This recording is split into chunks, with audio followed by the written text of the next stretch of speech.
Zohan EM030 Kids Hearing Protector headphones. They're 22 decibels. They come in this cool packaging with the headphone on the side and the kid in the front. What's it called? Yeah, it's the other kid. And then the headphone. That's pretty cool. So let's open it up. Please. You want to pull them out?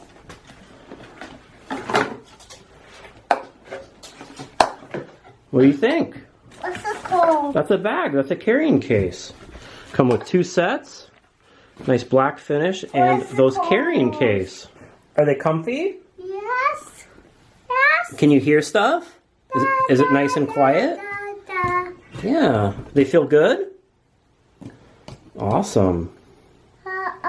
Something I noticed is they have very thick padding here to isolate the sound. And then the padding inside, nice faux leather finish. They're very light as well. Good stitching quality here. Nice strap. And they can be, you know, just the headphones can be taken on and off right here.